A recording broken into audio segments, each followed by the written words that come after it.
அன்பு நேயர்களுக்கு இனிய வணக்கம். மேசம் ராசிக்கார நேயர்களுக்கு அனைவருக்கும் தமிழ் புத்தாண்டு வாழ்த்துக்கள். என்னங்க நீங்க புத்தாண்டு முடிஞ்சு ஏகப்பட்ட நாளாச்சு, இன்னைக்கு போய் புது வருஷம் வாழ்த்துக்கள் சொல்றீங்களே அப்படின்னு நீங்க மனசுல நினைக்கிறது எனக்கு தெரியுதுங்க. புது வருஷத்தன்னைக்கு மட்டும்தான் புது வருஷம் நினைச்சு வாழணுங்கிறது கிடையாதுங்க. ஒவ்வொரு நாளையும் நம்ம புது வருஷமா நினைச்சு சீரும் சிறப்புமா வாழ்ந்தோம்னா நம்ம வாழ்க்கையில ஒவ்வொரு நாளையும் புத்தாண்டோடைய இன்பங்களை அனுபவிக்கலாங்க.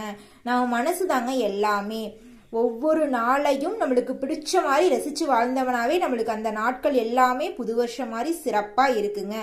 இந்த காரியத்தை செஞ்சா உங்க வாழ்க்கையில் நீங்க சிறப்பா இருக்கலாம். அது என்னென்ன காரியங்கள் அப்படிங்கறத பத்தி நம்ம இன்னைக்கு இந்த வீடியோ பதிவுல பார்க்க போறேங்க. 2025 தமிழ் புத்தாண்டு உங்க வாழ்க்கையில சிறப்பான பலன்களை அள்ளித்தரப்போகுது. வருஷ பிறப்போட பலன்களை நீங்க அனுபவிக்க போறீங்க. ஒவ்வொரு மனுஷனுக்கும் இந்த உலகத்துல பலவிதமான கனவுகள் இருக்குங்க. ஆனா கனவுகள் நிறைவேறது அப்படிங்கிறது கேள்விக்குறியாங்கதாங்க இருக்கு. ஒரு கனவு கூட நிறைவேறலையே, நம்ம கனவுகளும் ஆசைகளும் சின்னதாக தானே இருக்கு. இந்த சின்ன கனவுகளுக்கு போய் நம்ம இவ்வளோ கஷ்டப்பட்டாதான் நம்ம இந்த கனவு நிறைவேற்றிக்க முடியுமா? வருஷங்கள் ஓடிக்கிட்டு இருக்கு, பயிற்சிகள் நடந்துகிட்டு இருக்கு. ஒவ்வொரு வீடியோலையும் ராசி பலனை பத்தி ஜோசியக்காரங்க ஜோசியம் சொல்லிட்டு இருக்கீங்க. ஆனா எங்க வாழ்க்கையில ஒரு கனவு கூட நிறைவேறலையே. கனவு காங்கிறது மட்டும்தான் கண்டுட்டு இருக்கோம், ஆனா ஒரு கனவும் என்னால் நிறைவேறல. முயற்சி பண்ணிட்டு தான் இருக்கோம், உழைச்சிக்கிட்டு தான் இருக்கோம். எங்க உழைப்புக்கேற்ற வெற்றி அப்படிங்கிறது கிடைச்ச பாடே இல்லையே அப்படின்னு நம்ம எல்லாருக்கும் 1000 கவலைகள் இருக்கும். ஆனா அந்த கவலைகளை எல்லாமே நம்ம வெளியில காட்ட மாட்டோம். அப்படியே சந்தோஷமா இருக்கிற மாதிரி நடிச்சுக்கிட்டு இருப்போம், முகத்துல சிரிப்பை காட்டிக்கிட்டு இருப்போம். ஒவ்வொரு மனிதனுக்கும் 1000 கவலைகள் இருக்குங்க. எல்லாருமே நடிச்சுக்கிட்டு தான் வாழ்ந்துட்டு இருக்கோம். வெளி உலகத்துல சந்தோஷமா இருக்கிற மாதிரியும் மனசுக்குள்ள எல்லா கஷ்டங்களையும் வச்சு பூட்டிக்கிட்டு மனசுக்குள்ளேயே புழுங்கிட்டு இருக்கோம். இதுக்கெல்லாம் விடிவு காலம் வருமா அப்படின்னா நிச்சயமா முடியும். நம்ம மனசு வச்சோம்னா எந்த ஒரு விஷயம் மாற்ற முடியும். மனிதன் மனசு வச்சா அந்த விஷயத்த மாற்ற முடியும், நிச்சயமா முடியுங்க. அதுக்கு என்ன பண்ணணும் அப்படின்னு பார்த்தீங்கன்னா, அதுக்கு நம்ம முதல்ல பிளான் போடணும். எப்படி நம்ம வாழ்க்கையில நிம்மதியா இருக்கிறது, நம்மளுடைய கனவுகளை எப்படி நிறைவேற்றுறது அப்படிங்கிறதுக்கு நம்ம பிளான் போட்டு செயல்படணும். அந்த பிளான்ல என்ன, எப்படி வாழ்ந்தா நம்ம வாழ்க்கை சிறப்பா இருக்கும் அப்படிங்கிறத பத்தி பார்க்கலாங்க. நம்ம வாழ்க்கையில எந்த விஷயத்த செய்யணும், எந்த விஷயத்த செய்யக்கூடாது, யார் கூட பேசணும், யார் கூட பேசக்கூடாது அப்படிங்கறது எல்லாம் நம்மளை யோசிச்சு நிதானமா முடிவெடுத்து சிந்திச்சு செயல்படணும். நம்ம வாழ்க்கை அமோகமா இருக்கும். நீங்க எந்தெந்த விஷயங்களை செஞ்சீங்கன்னா உங்க வாழ்க்கையில இன்பங்கள் தேடி வரும் அப்படின்னு பார்த்தீங்கன்னா, உதவி செய்யணுங்க. கிட்ட இருக்கிற காசு பணத்தை வச்சு மற்றவங்களுக்கு முடியாதவங்களுக்கு உதவி செய்யணுங்க. அது அன்புதவியா இருந்தாலும் சரி, பணங்காசு கொடுத்து உதவி பண்ணாலும் சரி, உதவி செஞ்சீங்கன்னாவே உங்க வாழ்க்கை அமோகமா இருக்குங்க. நம்ம மட்டும் வாழ்க்கையில நல்லா இருந்தா போதும் அப்படிங்கிற சுயநலத்தோடு இல்லாம எல்லாரும் நல்லா இருக்கணும்னு நம்ம நினைக்கணும். அப்பவே நம்ம வாழ்க்கையில நம்ம எங்கேயோ உயர்ந்த இடத்துக்கிட்டு போயிட்டோம். அந்த அளவுக்கு நம்ம வாழ்க்கை அமோகமா சிறப்பா இருக்குங்க. உங்க வீட்டில் இருந்த குழந்தைங்களுக்கும் நல்ல நல்ல பழக்கங்களை சொல்லித்தரணும். அப்பதாங்க வருங்காலத்துல வரக்கூடிய சந்ததியினர் எல்லாருமே நல்ல விதத்துல வாழ்க்கையில முன்னேறப்பாங்க. அது மட்டும் இல்லைங்க, உங்க வீட்டுக்கு பக்கத்துல இருக்கிற கண்ணு தெரியாத குழந்தைங்களுக்கு கல்வி செலவை ஏத்து நடத்துங்க. உங்க வாழ்க்கைக்கே ஒரு வெளிச்சம் வந்துடும். ஏன்னா கல்விக்கு உதவி செஞ்சுன்னு வச்சுக்கோங்க, நம்ம குறை போய்க்கவே மாட்டோம். நம்ம வாழ்க்கை அமோகமா இருக்கும், சிறப்பா இருக்கும். இந்த சித்திரை புத்தாண்டு உங்க வாழ்க்கையில வெளிச்சத்தை ஏத்த போகுதுங்க. இனி உங்க வாழ்க்கையில சந்தோஷம் மட்டும்தான், துன்பங்கிற பேச்சுக்கு இடமே கிடையாது. இந்த சித்திரை மாதத்துல உங்க வீடு தேடி ஒரு விஷயம் நடக்க போகுது. நீங்க உங்க வீட்டுல ஒரு பெரிய விஷயம் நடக்க போகுதுங்க. ஒரு மிகப்பெரிய இடம் உங்களுக்கு வீடு தேடி வரப்போகுது.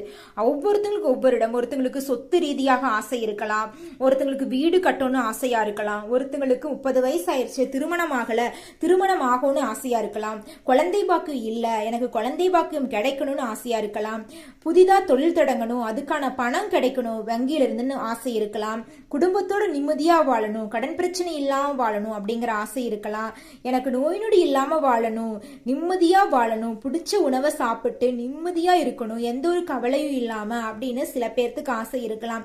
ஆனா இந்த ஆசைகள் எதுவுமே நிறைவேறலையே, இப்படியே வாழ்க்கை போயிருமா, என் வாழ்க்கையில ஒரு விடிவு காலமே வராதா அப்படின்னு கஷ்டப்பட்ட மேச ராசிக்காரங்களுக்கு இந்த சித்திரை மாதம் யோகங்களை அள்ளித்தரப்போகுது. நீங்க நினைச்சபடி உங்க ஆசைகள், உங்களுடைய வாழ்க்கையில முக்கியமா இருக்கக்கூடிய உயர்ந்த ஆசைகள் நிச்சயமா நிறைவேற போகுது. உங்க வீடு தேடி அந்த சந்தோஷ செய்தி உங்க காதுல வந்து ஒலிக்க போகுதுங்க. ஆடை ஆபரணங்கள் வாங்கி சந்தோஷமா இருக்க போறீங்க. குடும்பத்தை எடுத்துக்கிட்டா இது நாள் வரைக்கும் இருந்த கடன் பிரச்சனை நீங்கி கடனில்லாத நிம்மதியான சந்தோஷமான வாழ்க்கையை நீங்க வாழ போறீங்க. குழந்தைங்களோட கல்வி நிலையில் எடுத்துக்கிட்டீங்கன்னா சிறப்பா அமோகமா இருக்க போகுதுங்க. ஒரு மனிதன் கஷ்டப்பட்டா மட்டும்தான் ஜெயிக்க முடியும். எந்த ஒரு விஷயத்த செஞ்சோம்னாலும் அதற்கான திட்டத்தை தீட்டி சரிவர செஞ்சோம்னா நிச்சயமா அந்த விஷயத்துல நம்மளுக்கு வெற்றி கிடைக்கும். தோல்விங்கிற பேச்சுக்கு இடமே கிடையாதுங்க. மிதுனம் மேசம் ராசிக்காரர்களே, உங்களுக்கு இந்த வருஷம் பலவிதமான பலன்களை அள்ளித்தரப்போகுது. மீறி அந்த பிரச்சனைகளை எல்லாமே நீங்களே நீங்களே பிரச்சனையை நினைக்க கூடாது. வந்தா பிரச்சனை வந்தா நான் பார்த்துக்குவேன், எனக்கு தைரியம் இருக்கு, தன்னம்பிக்கை இருக்குன்ட்டு வாழ்க்கையில் நடக்கிற அனைத்து துன்பங்களையும் நீங்க எதிர்த்து நின்னீங்கன்னா உங்க வாழ்க்கை அமோகமா சிறப்பா இருக்குங்க. மேசம் ராசிக்காரங்களே, எண்ணம் போல்தான் வாழ்க்கை என்பதை உணர்ந்த மேச ராசிக்காரர்களே, உங்களுடைய வாழ்க்கையில் நீங்க ஒவ்வொரு நாளும் பண்டிகை நாள் தாங்க. ஒவ்வொரு நாளும் சந்தோஷமான தருணம் தான். ஒவ்வொரு நாளையும் அனுபவிச்சு வாழ கத்துக்குங்க. இந்த சித்திரை மாதம் உங்கள் வாழ்க்கையில் ஒளி வீசக்கூடிய மாதமாக இருக்கிறது. நிச்சயமாக உங்களுடைய பேராசை நிறைவேறியே தீரும். ஆசை, பெரிய ஆசை வச்சிருப்பீங்களா, அந்த ஆசை உங்கள் வீடு தேடி நிறைவேறும். சந்தோஷமான விஷயங்கள் எல்லாம் உங்க இல்லத்துல அடுக்கடுக்கா நடக்கும். நீங்களே நினைச்சு பாப்பீங்க, இது என்னோட வாழ்க்கை தானா இல்ல அடுத்தவங்களுடைய வாழ்க்கை என்னோட வாழ்க்கையா கடவுள் மாத்திட்டாரா அப்படின்னு நினைப்பீங்க. கிடையாதுங்க, இது உங்களோட வாழ்க்கை தான். கடவுள் உங்களுக்கு கொடுத்த வாழ்க்கை தான், உங்களுக்கு கொடுத்த சிம்மாசனம் தான். இந்த சிம்மாசனை பயன்படுத்தி உங்களுடைய வாழ்க்கையை நீங்க உயர்த்திக்கிற வழியை பாருங்க. உங்க வாழ்க்கை அமோகமா இருக்குங்க. உங்களுடைய வாழ்க்கையில மேலும் நல்லதெல்லாம் நடக்க உங்க வீட்டுக்கு பக்கத்துல இருக்கிற முருகர் ஆலயத்துக்கு போயிட்டு முருகர் கிட்ட உங்க மனசுல இருக்கிற குறைகளை சொல்லி வாங்க. உங்க வாழ்க்கையில நடக்கக்கூடிய நன்மைகள் எல்லாமே உங்களுக்கு இரட்டிப்பா நடக்கும். உங்க வாழ்க்கையில சந்தோஷம் மட்டும் நிலைச்சிருக்க போகுது. கஷ்டங்கிற பேச்சுக்கு இடமே இல்லைங்க. சந்தோஷம் மட்டும்தாங்க.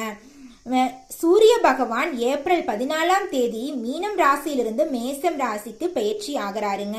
சூரியனின் பயிற்சியால சித்திரை மாதம் பிறக்கிறதுனால தமிழ் புத்தாண்டு உங்களுக்கு சிறப்பான பலனை அள்ளித்தருது. மேசம் ராசிக்காரங்களுக்கு மிகவும் சிறப்பான பலன்களை அள்ளித்தர போகுதுங்க.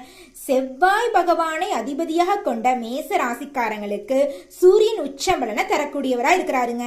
12 ராசி மண்டலத்துல முதல் ராசியில சூரியன் நுழையக்கூடிய நிலையில நம்மளுடைய மேசம் ராசிக்காரங்களுடைய வாழ்க்கையில இது நாள் வரைக்கும் தடைப்பட்ட அனைத்து காரியங்களுமே நினைச்சபடி தடையில்லாம நடக்க போகுது. கனவுகளும் ஆசைகளும் நினைச்சபடி நடக்க போகுது. மேசம் ராசியின நவகிரக தலைவன் சூரியன் உச்சம் பெறதுனால உங்கள் மனதில் எதிர்மறை எண்ணங்கள் எல்லாம் விலக போகுது. நேர்மறை எண்ணத்தோட வாழ போறீங்க. இந்த சித்திரை மாதத்தில் நெருங்கிய நண்பர்கள், குடும்ப உறுப்பினர்கள் உறவுகள் மேம்பட போகுதுங்க. காதல் வாழ்க்கையில ஒரு உயர்வு ஏற்படுங்க. ஒரு உயர்வு காதல் அப்படிங்கிறது அடுத்த கட்டம் திருமண நிகழ்ச்சிக்கு ஓரளவுக்கு உயரும். கண்டிப்பா அந்த காதல் விஷயம் சக்சஸா போய் முடியும். மாணவர்களுக்கு சாதகமான காலமாக அமைகிறதுங்க.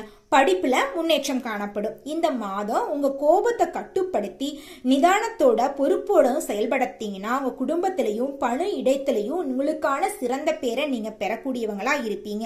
உங்க திறமைகள் எல்லாம் வெளிப்படக்கூடிய மாதமா இந்த சித்திரை மாதம் அமைஞ்சிருக்கு. சித்திரை மாதம் உங்களுக்கு அமோகமான பலன்களை அள்ளித்தரப்போகுது. உங்க வீடு தேடி ஒரு நல்ல விஷயம் வரப்போகுது. அந்த விஷயத்தினால உங்களுடைய பேரும் புகழும் அதிகரிக்க போகுது. குடும்பத்துல இதனால் வரைக்கும் இருந்த சஞ்சலங்கள் எல்லாம் நீங்க போகுது. அமைதி மட்டும்தாங்க உங்க இல்லத்துல நிலைச்சிருக்க போகுது.